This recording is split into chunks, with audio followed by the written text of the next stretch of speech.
दोस्तों, मोदी सरकार को जिस बात का डर था वही हुआ। इधर सुप्रीम कोर्ट ने यूजीसी के नए बदलावों पर रोक लगाई और उधर बहुजन समाज सड़कों पर है। ये तमाम तस्वीरें आप देखिएगा। ये तस्वीरें देश के अलग अलग कोनों से आ रही हैं और एससी, एसटी, ओबीसी समाज सड़कों पर है, जिसको बहुजन समाज कहा जाता है। बहुजन समाज सड़कों पर आकर सीधा सरकार से सवाल कर रहा है और वो सवाल ये है कि जो सरकार ये नारे करती थी कि बटोगे तो कटोगे, जो सरकार के नेता ये कहते हैं कि एक रहो नेक रहोगे, हिंदू हृदय सम्राट कहा जाता है, तमाम इस तरह के नारे और उनके तथाकथित अनुसांगिक संगठन रैलियां निकालते हैं और हिंदुओं को एकजुट होने की बात करते हैं। लेकिन आज जब ओबीसी के हक अधिकारों की बात हुई, जैसे ही यूजीसी के नए नियमों में एससी, एसटी के साथ ओबीसी को शामिल किया गया, पेट में मरोड़ क्यों उठा। जैसे ही ओबीसी के हक अधिकारों की बात होती है, क्यों फिर सबको अपनी अपनी जाति याद आने लगती है। ये सवाल आज ओबीसी समाज कर रहा है, ये सवाल आज ओबीसी वर्ग और बहुजन समाज कर रहा है। ये तस्वीरें आप देखिएगा, सड़कों पर जय भीम के नारे लग रहे हैं। अंबेडकरवादी लोग सड़कों पर हैं उस नीले झंडे के साथ और अपने हक अधिकारों की याद दिला रहे हैं कि जिस तरह से सरकार जो नियम लागू करना चाहती थी वो यूनिवर्सिटीज में, हायर एजुकेशन में सभी जगह लागू होना चाहिए। वो चाहते हैं कि फिर से कोई रोहित वेमुला या पायल तड़वी जैसा छात्र जो है वो पीड़ित ना हो, जिसे अपनी जान गंवानी पड़े। तमाम सवाल उठ रहे हैं और बहुजन समाज का आक्रोश जो है वो बढ़ता जा रहा है। अब सवाल वही उठ रहा है कि ऐसे में प्रधानमंत्री नरेंद्र मोदी और अमित शाह और उनकी कैबिनेट अब करेगी क्या। इस फैसले को, जिस तरह से सुप्रीम कोर्ट ने इस फैसले पर रोक लगाई है, अब अगली सुनवाई आएगी।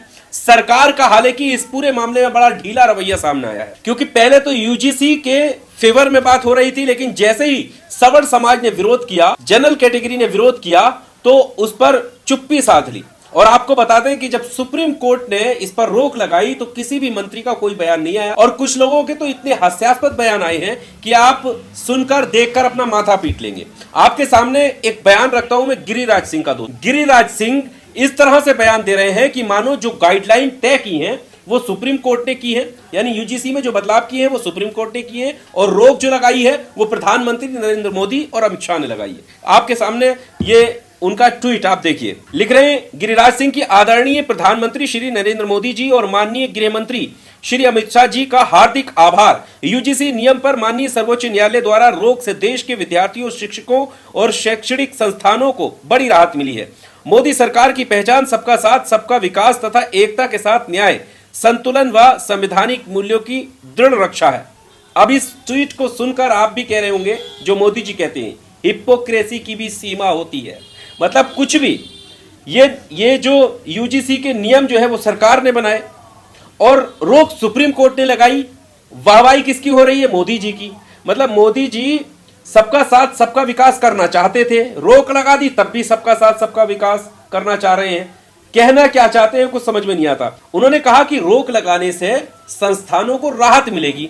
तो क्या राहत छीनना चाहते थे प्रधानमंत्री नरेंद्र मोदी? क्योंकि वो तो चाहते थे कि, सरकार तो चाहती थी कि नियमों में बदलाव हो, नई यूजीसी लागू हो हायर एजुकेशन में। अब सुप्रीम कोर्ट ने रोक लगा दी तो इसका क्रेडिट भी मोदी जी को ये दे रहे हैं। मतलब जनता को बेवकूफ समझना बंद कर दीजिए, ये कहना होता है प्रधानमंत्री मोदी का। और यही शब्द इन नेताजी के लिए हम कह रहे हैं कि जनता को मूर्ख समझना बंद कर दीजिए। जनता सब समझती है कि सरकार क्या लाना चाहती थी। जब विरोध जनरल कैटेगरी के लोग कर रहे थे तो यही नेताजी थे गिरिराज सिंह जो पूरी तरह से चुप्पी साधे हुए थे। इनका एक और ट्वीट आपकी स्क्रीन पर रखते हैं दोस्तों। ये लिख रहे हैं कि सनातन को बांटने वाले यूजीसी के नियम पर माननीय सर्वोच्च न्यायालय द्वारा रोक लगाए जाने पर हार्दिक आभार। मतलब इनकी सरकार जिस नियम को लाना चाहती थी वो नियम इनके हिसाब से सनातन को बांटने वाला था, यानी मोदी जी और अमित शाह जी सनातन को बांटना चाहते थे, ऐसा ये कहना चाह रहे हैं।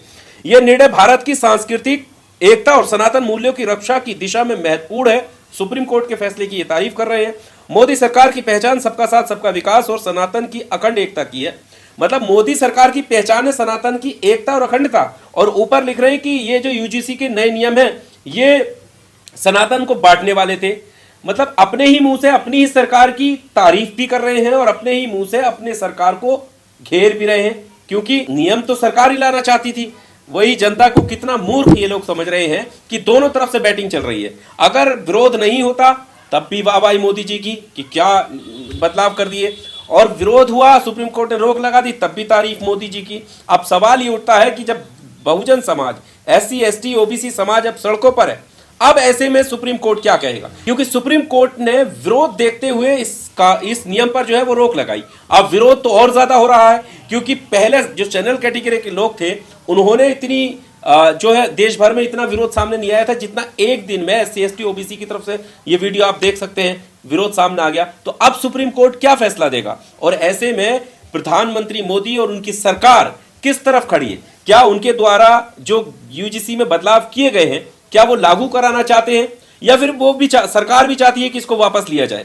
क्योंकि अब इस पर खुलकर खेलने की जरूरत है। और आपको बता दें कि सुप्रीम कोर्ट में बहस के दौरान सरकारी वकील की तरफ से एक बार भी ये नहीं कहा गया कि उनका भी पक्ष रखा जाए या उनका पक्ष सुनकर कोई फैसला दिया जाए, बल्कि वो अपने आप को बैकफुट पर देखते हुए नजर आए, क्योंकि उन्होंने कुछ इसके बारे में नहीं बोला। यानी सरकार भी चाहती है कि ये बैकफुट पे हो जाए, और अगर सरकार ऐसा चाहती है, सरकार इस नियमों को वापस लेना चाहती है, तो फिर ये जो अभी मौजूदा वक्त में विरोध हो रहा है, जो SC ST OBC के लोग सड़कों पर उतरे हुए हैं, वकील सड़कों पर उतरे हुए हैं और इस नियम को हायर एजुकेशन में, यूनिवर्सिटीज में लागू कराना चाहते हैं, वो चाहते हैं कि फिर से कोई पायल तड़वी ना बन सके, फिर से कोई रोहित वेमुला ना बन सके, तो उनको क्या जवाब मिलेगा, ये बड़ा सवाल है। आपको क्या कहना है दोस्तों?